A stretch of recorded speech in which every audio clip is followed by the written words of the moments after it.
So we should be starting in just a second. Welcome again to everyone who is now joining us on YouTube.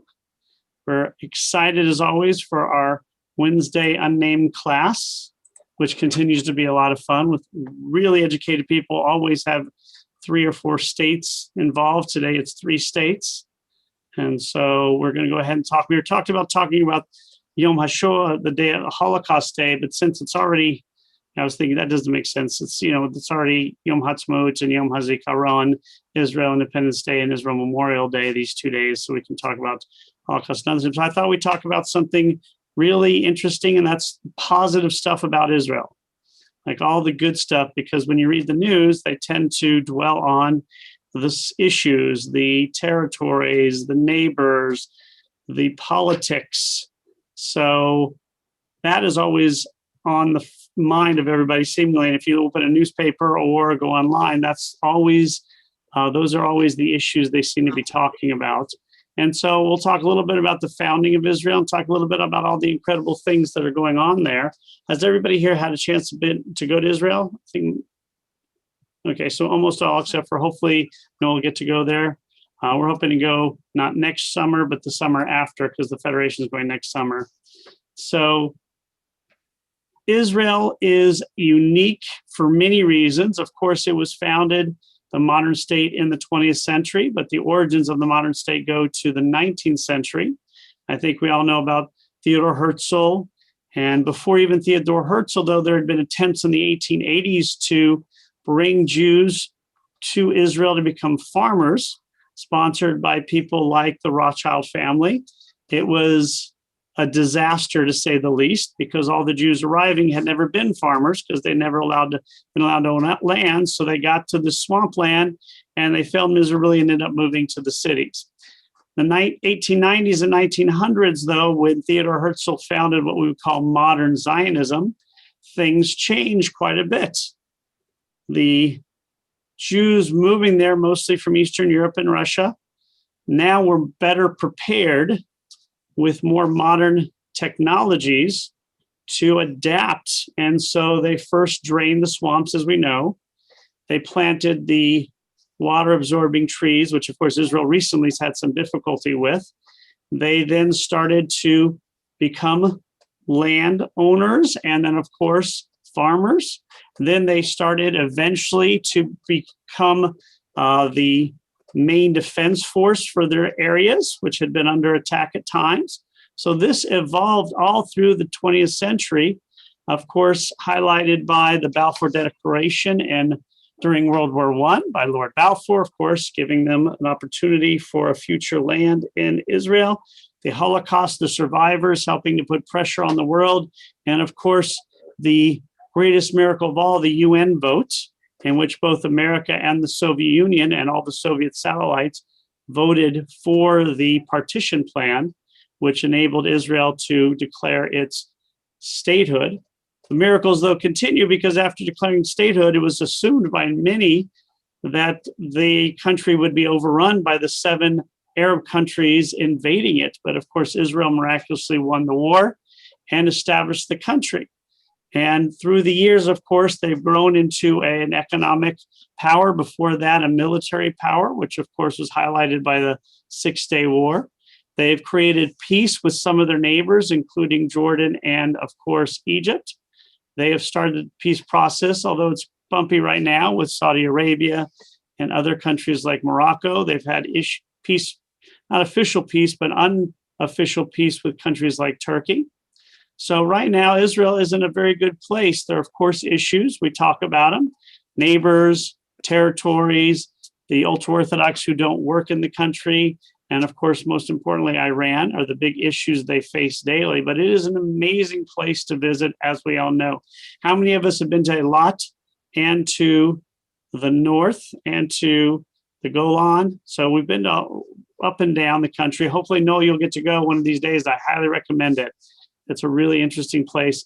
So we get to Israel, and so I thought I'd take out some facts about Israel, and then we'll go back and talk about some history. We already talked about the political process and there's really been not any change since we launched. They're still not going to be able to probably form a government. So let's go over some really interesting stats from the country, and then we'll see if any of you have other ones. So again, there's a lot of interesting stats and things about Israel, which is something to be proud of. Okay. Most importantly, I think that Israel is today the only country in the world that has more trees in it than 50 years ago or 100 years ago. So in the entire world, it is the only country with more trees. It is the only country in which the number of trees is growing per year. It has more museums per capita than any other country in the world. I'm sure many of us knew these things. Any other things you guys want to add before I continue on? Well, just, with the trees, Israel also devotes the largest percentage of its land base to conservation, such as wilderness areas, wetland areas, where they, prohibit, construction. That's pretty incredible because it's Small. they still have a big military budget too. Jeff. Rabbi, you mentioned something about a problem with trees. I hadn't heard that one. What were you referring to? In the recent years, the trees they planted 100 years ago, and I'm not very familiar with different types of trees. They've been having some trouble because they're not indigenous trees. So they had some troubles with these trees and I guess the other fauna of the country. But I'm not sure exactly, but I think they're dealing with it, but it has been a little bit of an issue. But obviously, 100 years ago, they didn't realize this would be an issue. How could you know that far in? So, but you can go online and talk about it. They have in Beersheba the largest number of chess grandmasters per capita in the world. They, of course, have one of the highest life expectancies of any country in the world. They're at 82, so they're right up there with Scandinavia. They have the highest rate of degrees per capita, which is not unheard of. It was even higher in the 90s. In the 90s, they had the highest per capita PhDs because you had a million Russians moving there that were all educated, moving to Israel. So basically, every janitor in Israel for about 10 years had a PhD. Famously, they created and developed the first ingestible video camera, which of course has now been used for all sorts of things. But of course, it originally was for digestive stuff and for cancer.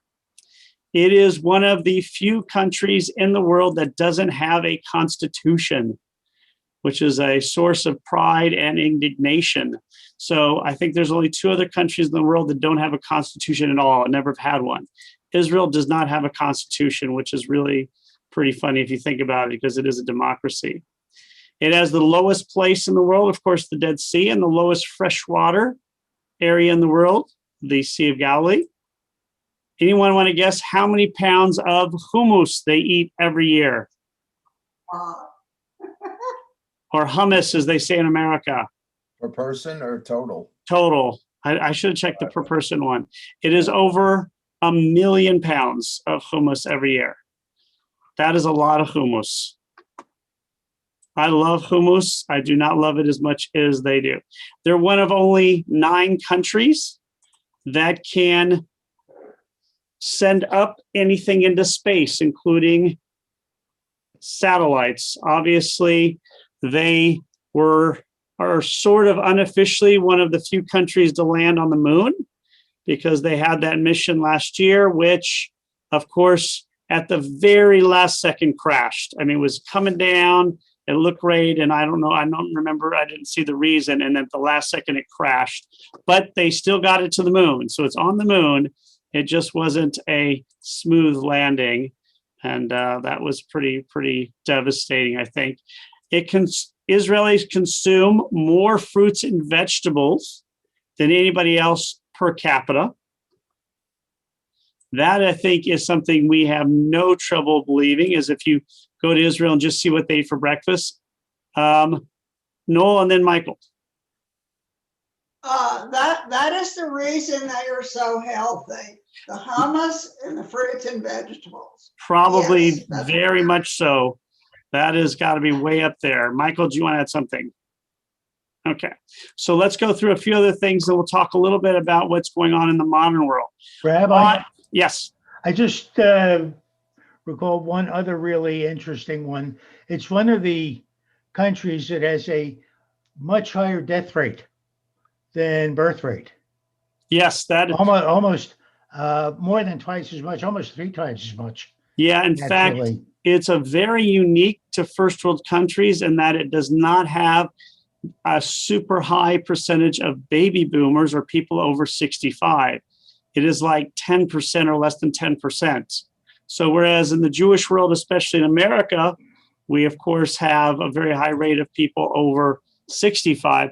One of the reasons obviously is because they have the proportion of Orthodox is about 15% and they have lots of kids. Michael. Yeah, just this week, the Jerusalem Post had a big story about the demographics, the age demographics of Israel, and projected out to, I think it was 2050. I was just shocked by the projection that, pretty much people under the age of 18 would represent about, would be, not represent, would be about 30% of the population. And I thought that was really amazing. The other interesting demographic is that, which probably won't surprise anybody, is that the percentage of Jews in Israel is declining. And they project in I think it's 2050, it might be 2030, is going to be just a little bit over 70%, which is, somewhat surprising, I guess. Yeah, I guess the Muslim population has a lot of kids. The Orthodox Jews have a lot of kids, but what they would call the non-Orthodox Jewish population in Israel has about a lower birth rate, kind of akin to other first world countries, probably 2.5, 2.3, some number like that. So you're right, it is going down. I think it's at 73, 74% now. It's going to go under 70, maybe 75%, somewhere around there right now. But yeah, it is both a positive and a negative that they have such a young population. It's positive, obviously, because you need young people. It's negative because of the large population of ultra-Orthodox young people, because they obviously have no skills that are going to help the country. And as that population grows, the resources are going to be harder and harder to control. So it's not tenable right now. They know in 50 years it will not work if they don't change something. It's just politically they're unable to make any of the changes right now. So when we have shtetls, that's one of the issues. Flossie. I think I read somewhere they have the highest rate of entrepreneurs. They do. The highest per capita rate of entrepreneurs in the world. Same on the highest rate of companies and whatever the top 500 is. What is it called? The Fortune 500. Fortune 500. Some other things, they of course have a state flag, which is based upon, anybody know what it's based upon? It's based upon the talus. That's what the 2 stripes are. So the talus is the basis for the flag of Israel. They just kind of put a star in the middle. Obviously, they don't know the original color of the blue, so they did their best to guess it. The official emblem of Israel. Oh, sorry, go ahead. Ish has an article on the flag today, as a matter of fact. Oh, really? Yeah, on the origin and who designed it, etc. Okay, I'll have to check that out. It's a really interesting story. And like America, the flag is a big deal there. Some countries, the flag's not a big deal. In Israel, it is a pretty big deal. So the emblem of the state, of course, is the menorah. And if you go there in front of the Knesset, you'll see it. Anybody know who everybody knows who the first prime minister was. Who was the first president? President is a ceremonial position. The only thing you do is kind of decide which of the parties. The answer is Chaim Weizmann. He was very elderly. I don't know how old he was, but he was sick at the time, so he only stayed in that position for a short while. But he, of course, was one of the most important Zionists in the country's history, and so they gave him that position. Rabbi, I'd Yes. heard that Einstein was also offered the presidency at one time. He was offered it and turned it down. He died a few years Right. later. He was a big supporter of Israel, though. Right. He visited there, but obviously that would have been a coup, kind of like, not politically, but you get Albert Einstein as your president, it's going to bring a lot of popularity and money, and so that was probably also going with the idea of the kids. There are more in vitro fertilizations in Israel per capita than anywhere else, which of course is probably not surprising at all, with the idea that the next generation is so important and that Israel being so technologically savvy. Even in the ultra-Orthodox world, in vitro in some places is allowed because obviously they want to have kids. So they do take advantage in some places of that. What I found also interesting is Israel is very good, as we know, for the LGBT. It's probably one of the most supportive countries, and certainly Tel Aviv is one of the most supportive cities, but they're also very supportive of the blind. So they have more, I think, more museums for the blind. They have more schooling opportunities for people who are blind. And their monetary notes, the new shekels, are work for the blind. They have Braille on it. So when you have a shekel and you're blind, you can actually feel how much it is by just feeling it, which I think is just really incredible. It's something we don't think about here. They have more orchestras per capita than the other nation in the world. Of course, that's called the startup nation, as we mentioned. They have 137 beaches in a very small country, and the only underwater museum, and the only underwater restaurant, which I have not been to, but now I'm very excited to try when I go there hopefully next summer. Where's that, Ayla? It is in, where is it? I think it is in, I don't remember where it is in. It's in, I don't know where it is. I forgot. Oh. Let's look that up. Let's see here. A lot would probably be a good guess. Yes, it is. I don't know where it is. I know it's really called the Red Sea Star, but I don't remember. It's good question. The population at about 36%-ish is 0 to 19, and 20 to 64 is about 52%. So that's right there. It's 89% right there. So again, 65 and above is around 10% or less. So that is pretty impressive. Obviously, the number of Jews, the whole population is about a little over about 9.2 million, with about 74% being Jewish. The largest non-Jewish population, of course, is the Muslim, but there is a significant Christian population. I'm sorry? 9.2.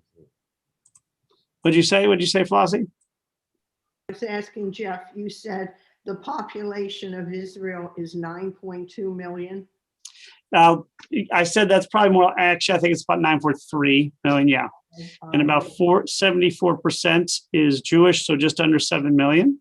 It's obviously the largest Jewish population. I think it's around 47% of the entire Jewish populations in Israel, and probably like 41% is in America. Robert? Huh? Is the Jewish population broken down into ultra-Orthodox, whatever else, and then people that don't belong, they're Jewish, but they don't align themselves with anyone? Yeah, basically they divide it between the Orthodox and the secular.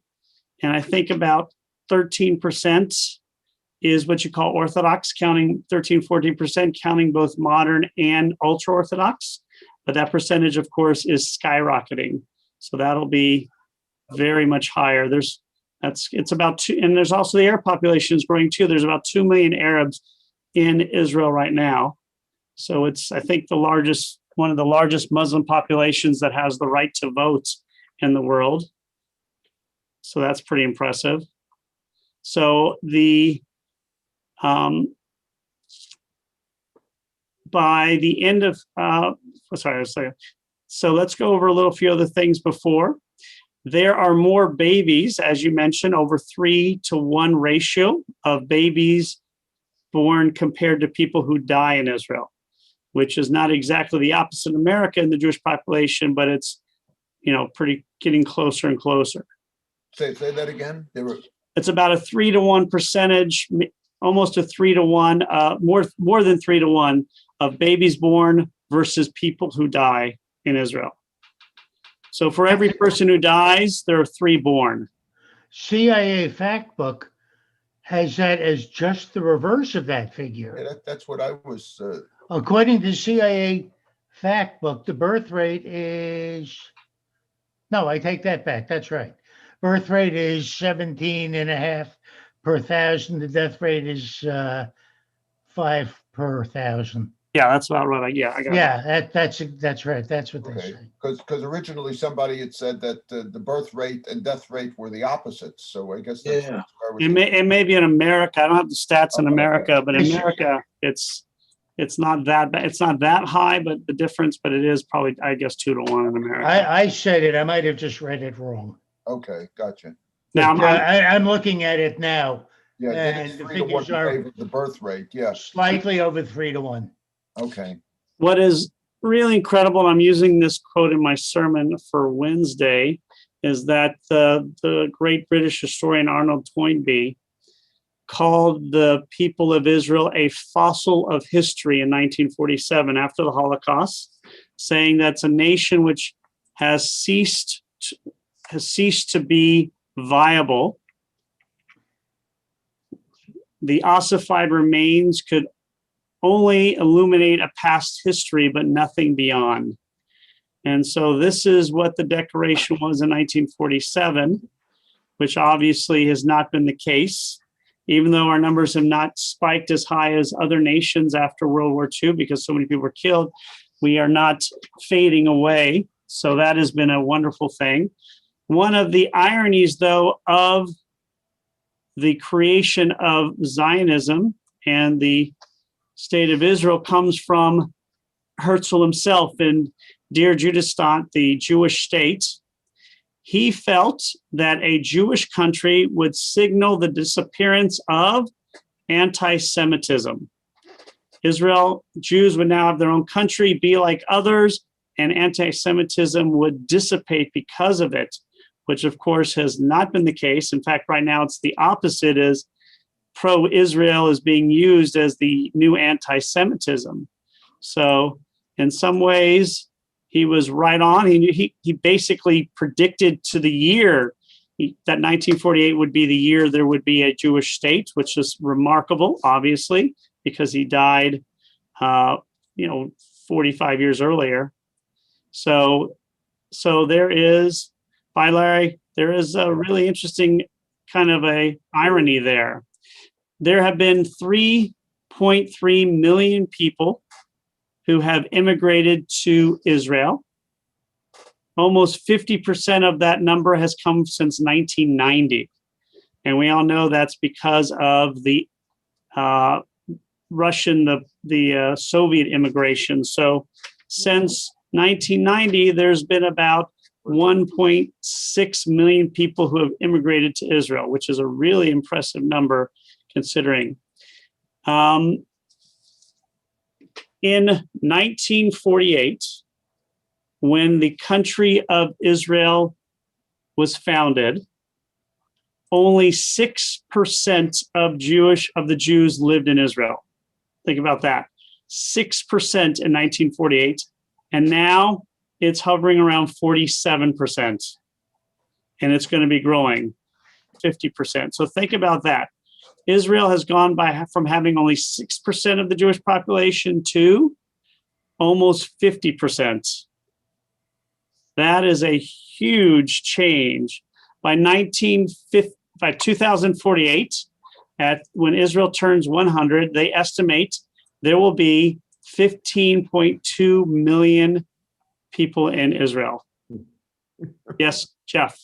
Well, that's very interesting because in fundamental Christianity, that's one of the, the concepts for the second coming. Right. And I'm very supportive of them being very supportive. Yes, I am too. They're nice people and they're supportive of Israel. They have different views than I do on why they're supportive of Israel, but I'm still very happy they are. So I'll take that. I'm happy that Saudi Arabia is supportive of Israel a little bit right now, even though the only reason is because of Iran. So Right. we'll take what you can get. So one of the ironies of the state of Israel, and there are many, of course, is the vote in the UN in 1947. The vote in the UN was of course for the partition plan. And let me get to that right now. I'll show you, see if I have it right here. I have it somewhere. Give me 1 second, just looking for the right map. There it is. Okay, so here you can see, does everybody see? This one right here is this is the partition plan. It's based upon a report called the Peel Commission in the 1930s. All of this area, the gray area, will be for the Jews. Obviously, this is the Galilee, and this is the Dead Sea.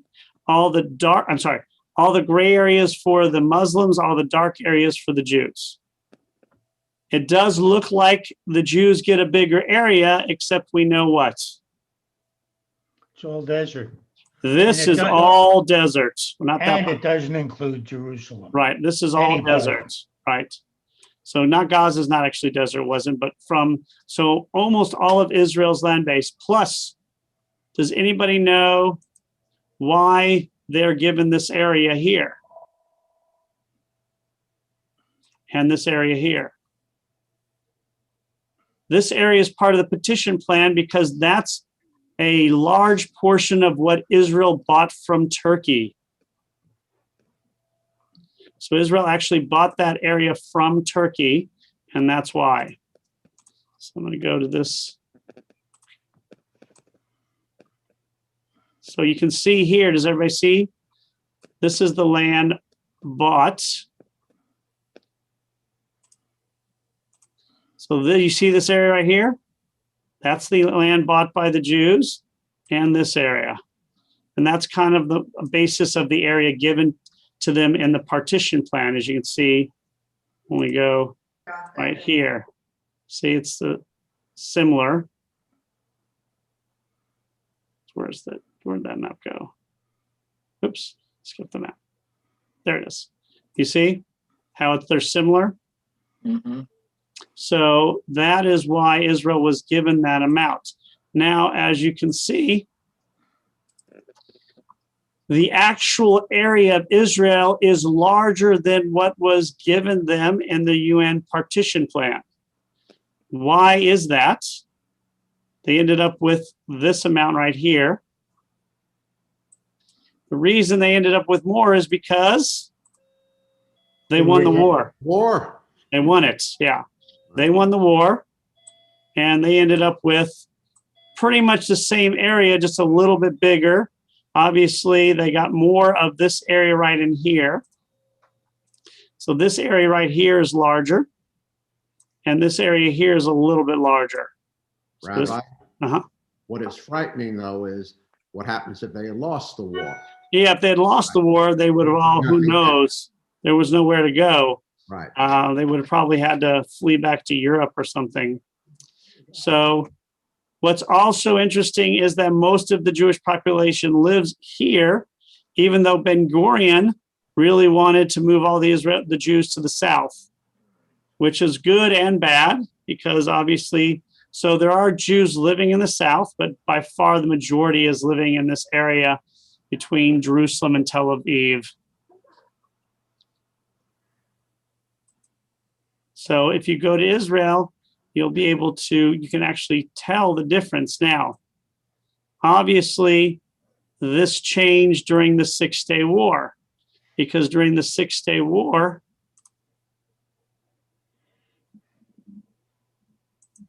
they took this area right here.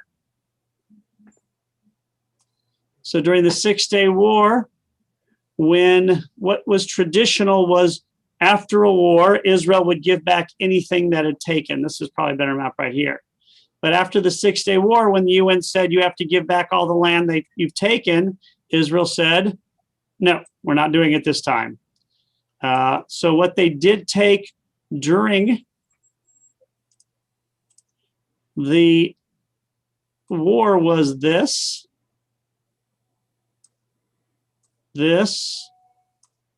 and this. Those are the three areas they took during the 6-Day War. Of course, they gave, oops, They gave back the they gave back this. sawmills. That they gave back. They gave back to Egypt. And this part they have not annexed, although there is talk about it. But they did annex Jerusalem, at least take control of all of Jerusalem. Also, you'll notice, let's see, that, let's get this, okay, that this part right here is Gaza. Nobody- That was part of Egypt. Why didn't Egypt take it back when Israel gave back the Sinai? They didn't want it. They wouldn't take it. Part of the deal was Israel has to keep Gaza because they did not want to deal with them. And that is not an untrue statement. So the borders of Israel have really not changed since 1967, except for the giving back of Sinai. As we can see, though, with Sinai, if you look at it, it is bigger than the state of Israel itself. So they gave back this entire area, which was a giant buffer comparatively. That meant they could put their armies right here instead of right here, which was a very nice thing to have. What did Egypt got the Sinai and billions of dollars a year from the US. What did Israel get for this negotiation and this peace treaty? Recognition. That's all they got. They got recognition and a peace deal with Egypt. They didn't get anything else. So that's a pretty important thing to realize, that they gave back twice the amount of land, including land with oil, including they could have taken the Suez Canal if they'd really wanted. And we know how much money they would make if they controlled the Suez Canal, just from what happened this last week with the boat that blocked it. So that's what you can see, the changes. So Israel has really been impressive when you think about it and when you compare it in size to these other countries here. Now we talk about it, but it's important to see, this is Israel right here. That's it. That is it. I've outlined all of Israel, including the territories. That is a tiny thing. If you're on an actual map, you cannot fit their name in it. Only one of these Arab countries is smaller than them, and that's Lebanon.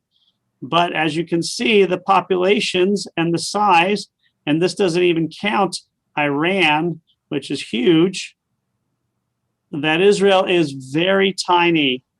Then you add the fact that only half of Israel is habitable, although they have done things in the desert. Most of the desert now is used for military.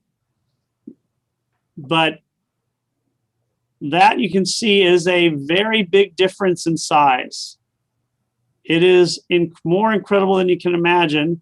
Now here, of course, is a bigger thing, but you still see Lebanon is the only country that is smaller than Israel. One of the reasons Israel is still here is because of Jordan. A lot of people don't realize this, but during the 1973 Yom Kippur War, in which Israel was caught completely unprepared, most of their troops were actually on vacation in the beach. That includes almost all of the people who do their monthly duty. So they really could have lost that war. Probably the main reason they didn't lose that war is because of Jordan. Why Jordan? Because Jordan refused to enter into the war. Why? Because almost all of Jordan, the entire population lives right here. That's almost the entire population of Jordan is right here against all of this area. And I love using these colors now that I know how to. This area for Jordan is uninhabitable desert. Jordan didn't attack because Israel is basically can just fire anything they want at Jordan and destroy Jordan completely in like 10 minutes. I mean, they can send missiles right across the water and actually shoot them with just regular arms. And so Jordan, this was before Syria became such a bully, did not enter into the war. Syria came in through Jordan. So Syria did attack through Jordan, but the Jordanian troops did not support them. And that's one of the reasons is because in 1948, remember, out of all the countries Israel fought, only Jordan could hold their own. That's why there was the West Bank in the first place. So even though Jordan didn't make peace with Israel until the 1990s, there was kind of an unofficial peace because they're so close to each other that Jordan just had really no choice. So thank you to Jordan because they may have actually won that war if Jordan had entered it. So any other questions about some of these things from Israel? Just to comment on the Yom Kippur War, some historians have said that by starting the war on Yom Kippur, they actually helped Israel because the country knew that they would never have a drill on Yom Kippur, so that when the sirens went off, they knew it was real, and the soldiers just, went to their posts immediately. There was no delay. I had not heard that, but that sounds very interesting. Where did you get that information? I wish, cool. I read that years ago, and I don't know the source. I'm sorry. Oh, you could see that. That sounds pretty legitimate. I agree. Because that is a... Yeah, I read something about that too. The road, most of the soldiers were home nearby and most of the roads were cleared. So when the warning did take place, although they could have mobilized 48 hours earlier, which would have, they had the intelligence 48 hours before, but they were able to do a very quick mobilization due to the fact that it was Yom Kippur. Yeah. And again, if America really helped out, that was the one time America came through. Yes. Really, not the one time, but one of many times. Greg, to feed a little rabbi, that I know the resupplies Right. on bated breath for that for a while. Yeah. Here is the line between Israel and Jordan after the war. So we can see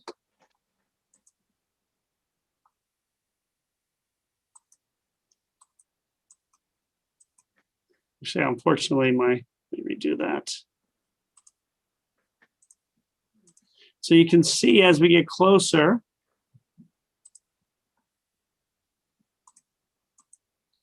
that Israel, it's divided right there on the outside of the old city. So does everybody see that? This is the old city right here. Yes. All right, that's the old city. And this is the military line right here. So we just were kept outside the old city. So right here actually is,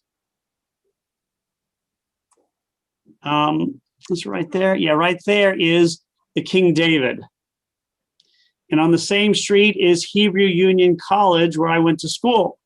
And some of these places still have bullet holes on their buildings from the war, because obviously you're just shooting across, a very small area of no man's land. So if you go to Israel now, obviously, some of these other areas, which they have changed. For instance, the German colony has become a very wealthy area. So has Talpiot. So we can, start to see Kadmon, Greek colony, which areas have become more. And when I was in Israel, when I lived in Israel the second time, I stayed in a place called Merkaz HaMachshamim, which is an absorption center in German colony, sponsored by Hadassah. And the theme was, when we lived there, was enjoy living here now because you'll never be able to afford it later. Because the German colony is a very, very expensive area now. Any other questions? Now we'll go over here real quick. I don't know if people wanted to talk about the war, but I was going to go here to, there we go. So here you can see, if you ever want to know the origins or this map this timeline kind of gives you a very good understanding. The first neighborhood that was built outside the walls of Jerusalem was in 1860. You may remember Montefiore and the windmill. It was a failure. The first Aliyah, and really from the early 1800s, most of it was a failure. It wasn't until the first Zionist Congress in 1897 and the second Aliyah that really Jews started to move there. Their first kibbutz was Degania, and the first major city founded by Israel was, of course, Tel Aviv. Balfour Declaration by the foreign minister was in 1917. Third Aliyah started after World War I.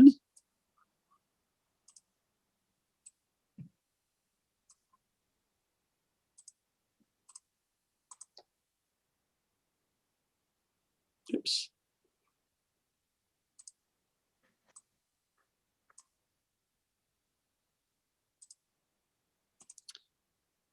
All right. The first Moshav was in 1921. The Jewish Agency was created, which is in 1922. The fourth Aliyah, which is from Poland, 1924. The Hebron Massacre, 1929, which led to the first British white paper.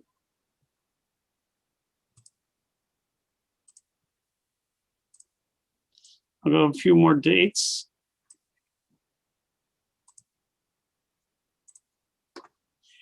The Irgun was founded in 1931. That is the radical militant group. Another group broke off that was even more militant, but this is, of course, Jabotinsky and Begin. The last, I'm sorry, go Was ahead. the more radical group the Stern Gang? Yep. Okay.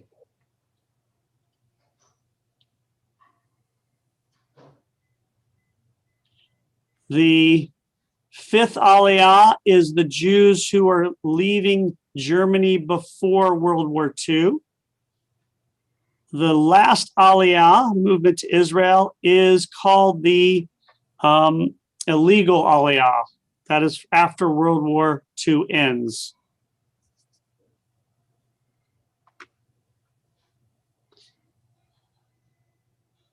The Lehi and the Palmach. The Lehi is also, the Palmach is the strike force of the Haganah.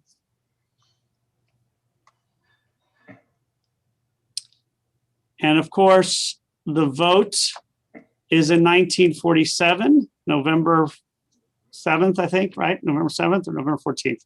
So 1947, the vote. but the declaration is on May 14th of 1948. Obviously, when we celebrate Yom Ha'atzmaut, which is tomorrow, it's not May 14th because they put these 2 days on the Jewish calendar. All right, so some of those are the big dates. Any other thoughts or questions about when certain things happened?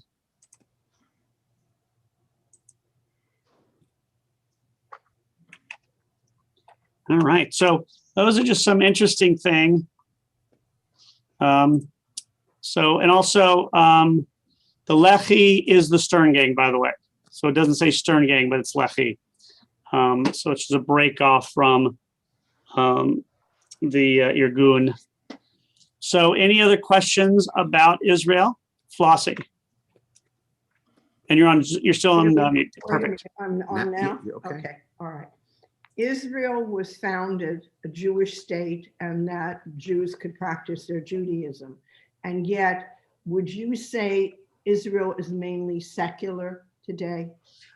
They would call themselves secular. So 85% of the population would call themselves secular. Of course, their secular is very different than our secular because they're still celebrating all the holidays because it's national holidays and kashrut is easier and they're growing up with everybody being Jewish, but they would consider themselves, there's a small but growing group of liberal Jews, the conservative and reform movement, which is actually growing, not super quickly, but definitely growing.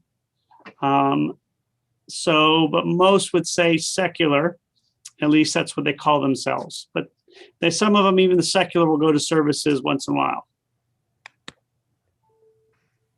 But on Yom Kippur, the beaches are still more packed probably than a lot of the synagogues. Really?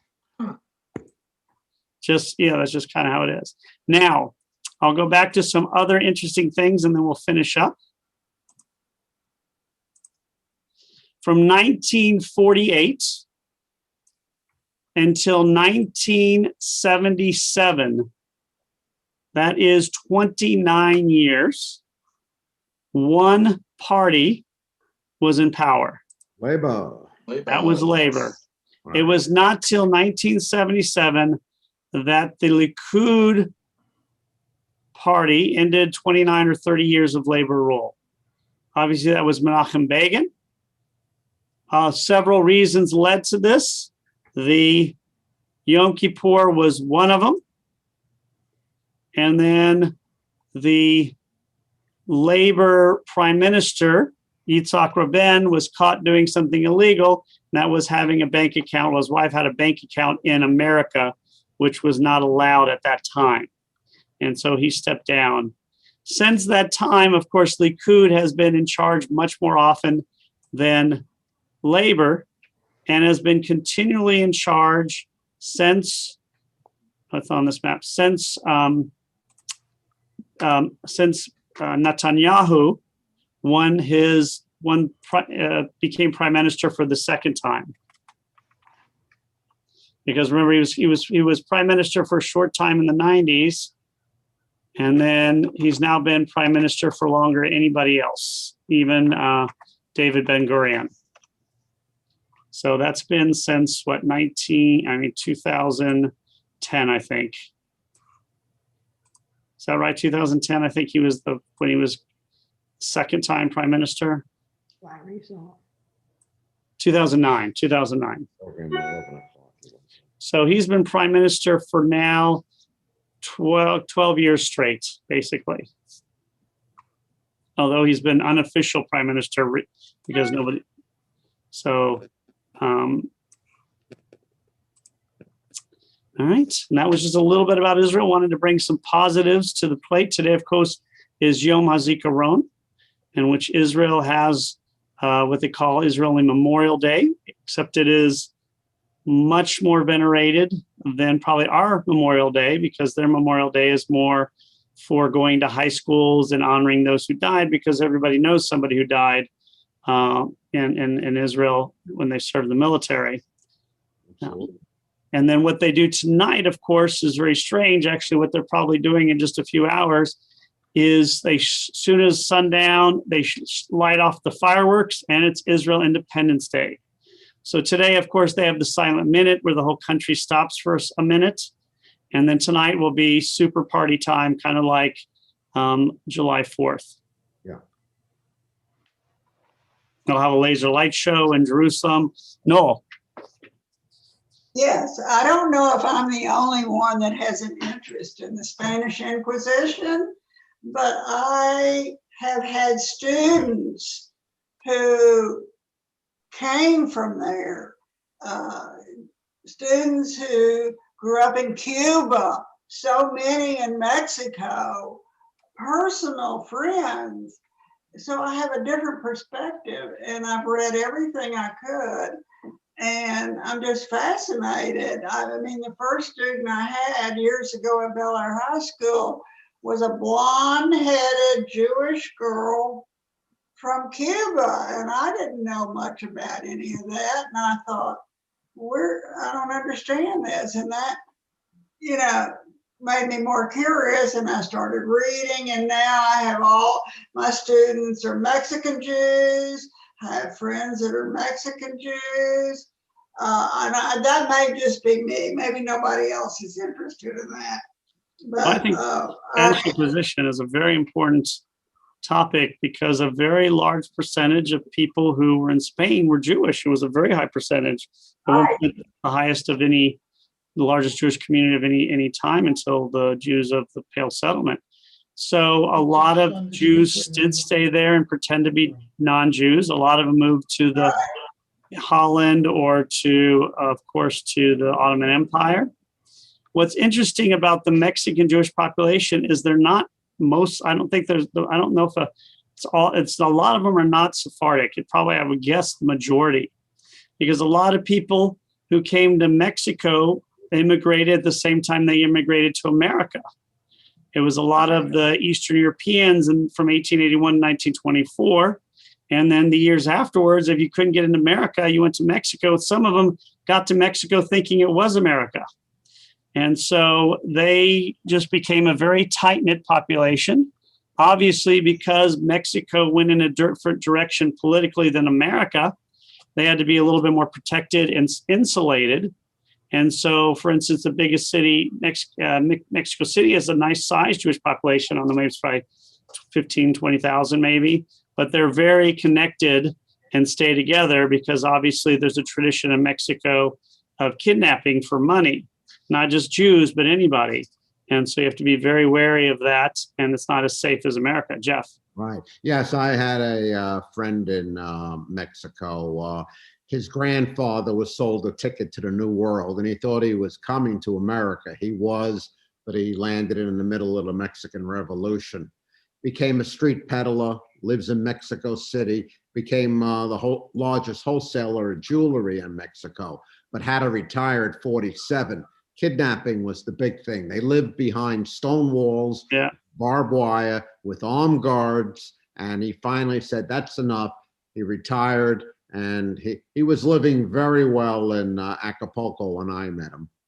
And that's what. And at times, Jews have had the Jewish population has left. Recently when they had all the drug wars, starting about 10 years ago, a lot of the Jewish population, not just Jewish, but a lot of the population that had money moved to America. There were some laws in America that said, if you invest $500,000 in America, then you can move here. And so where I'm from, McAllen and San Antonio, all these yogurt shops especially are owned by Mexican nationals. Yeah, but it was 1 million to America, $500,000 to Canada. Oh, was it? Okay, 1 million. To Canada, of course, it was half the price. Yeah, I would half the price. Canada's a nice place. Oh yeah, Michael.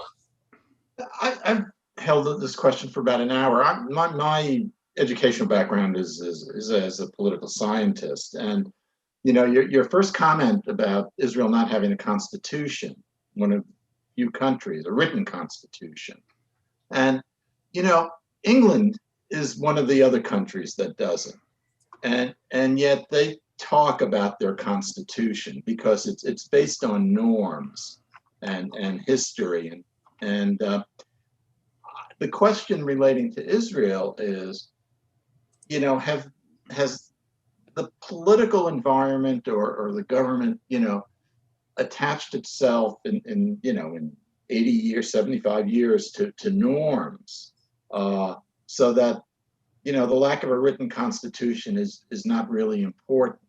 Yeah, and I think that's what some would say that does not make a difference at all.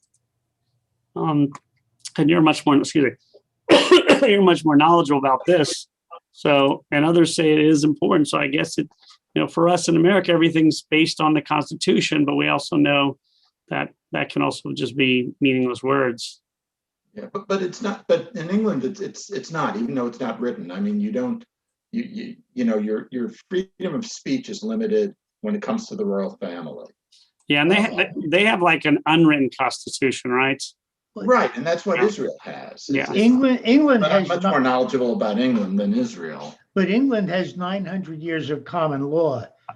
Israel has 75 years of existence. So to the extent, and I don't know what it is, that perhaps Israel is picking up English common law because of the English occupation, maybe that's where it comes from. But I think to live without a constitution, at least in England's case, the success without a constitution is that there's this gigantic body of common law and precedents.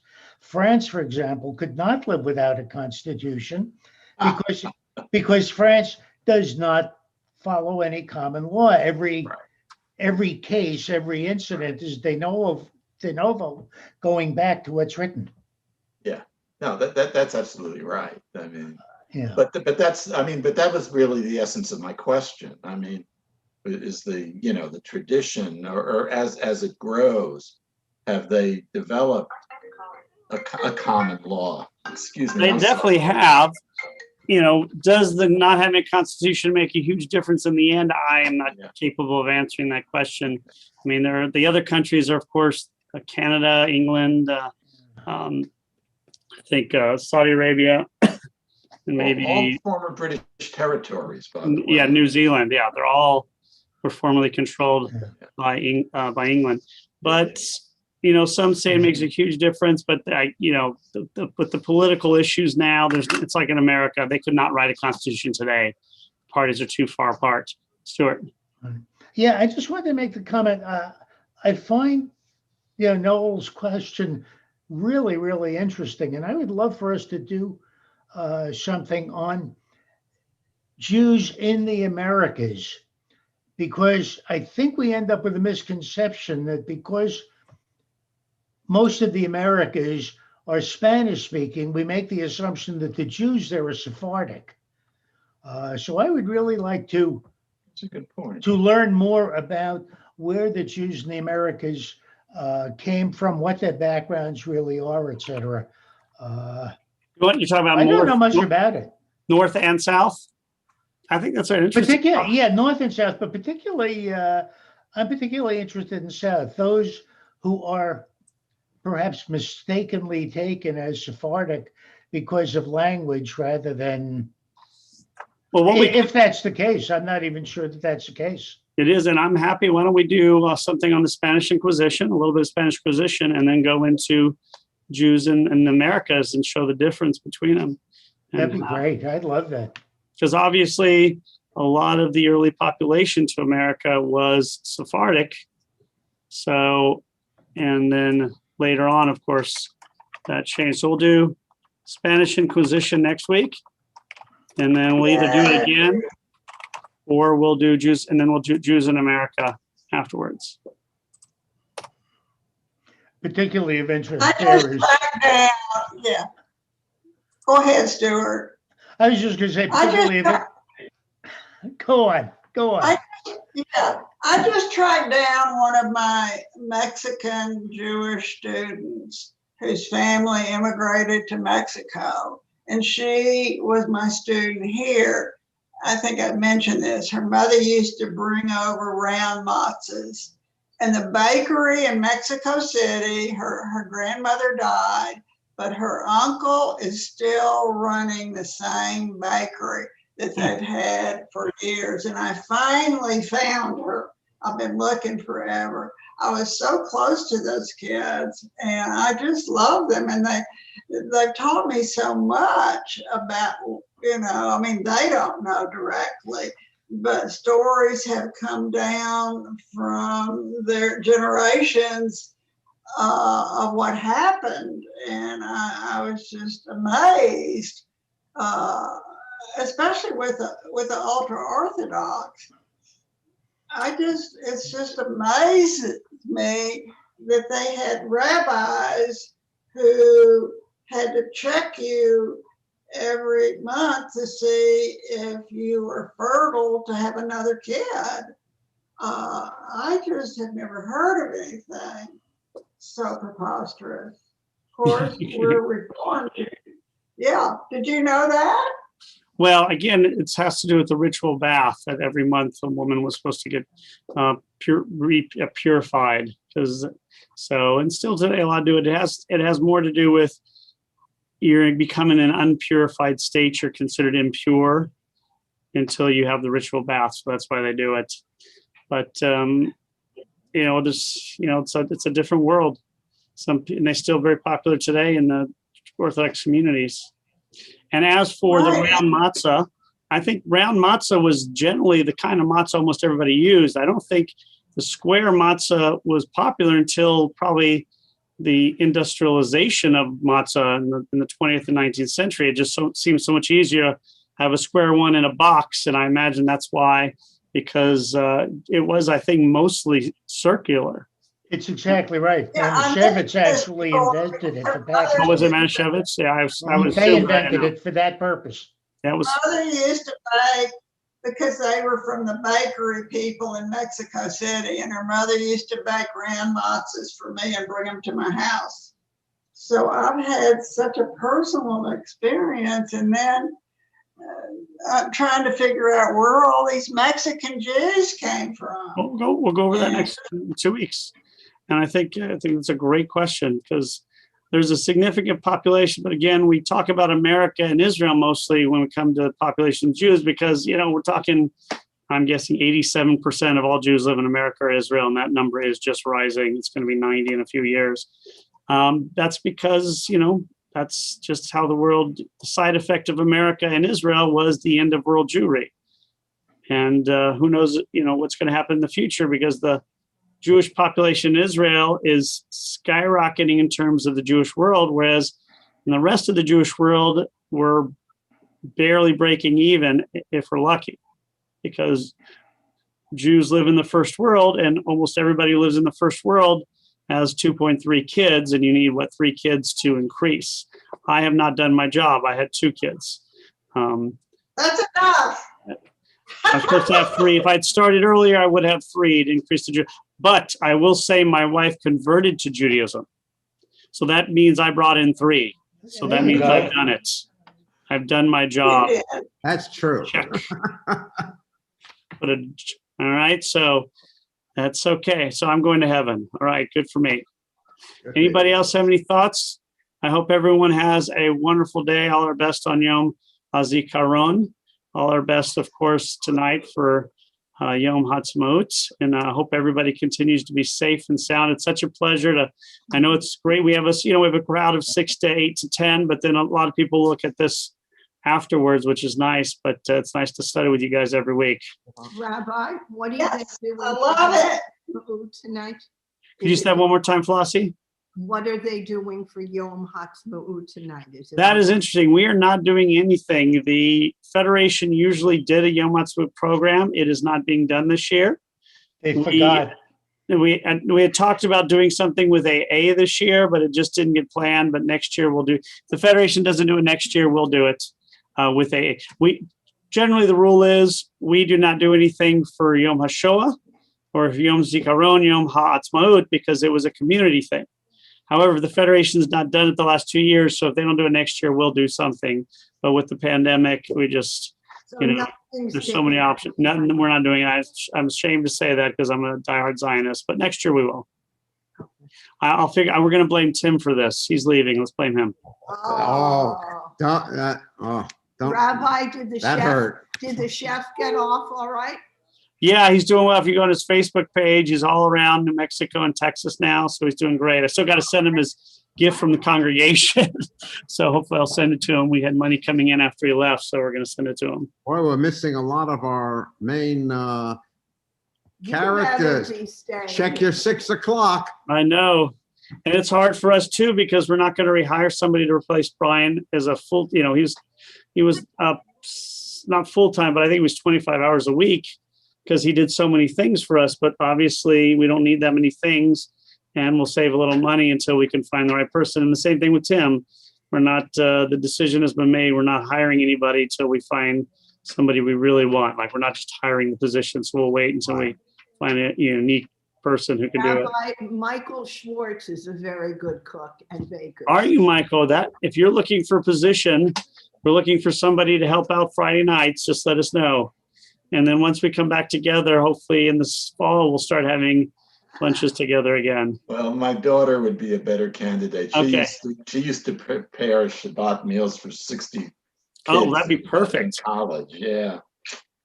So, No, I want to say it's been such a joy. I'm not giving up the class, but I want to thank Michael, Stuart, Jeff and Flossie and Rabbi and Larry too. Larry's been, for teaching me so much. that's our For pleasure. teaching me We're glad to so have. much. It's been wonderful, wonderful. It's our pleasure. And again, look forward to see you guys next week. Again, we will have our first in-person service on May 1st. Wow. The decision has been made that we'll do no more than one on-site event per weekend. So we got a service May 1st on Saturday. On the next Friday, we have confirmation. On the next Saturday, we have a wedding. The next Saturday is a bar mitzvah. The next Saturday, we'll have services. So we'll see what we decide to do in June. We may go back to services in person every week, which is great. But of course, it's nice to have had that extra day off. Rabbi, we'll have to take our pajamas off and get dressed. Yes, right. And so will I. well, thank you very much. Stay Have a safe.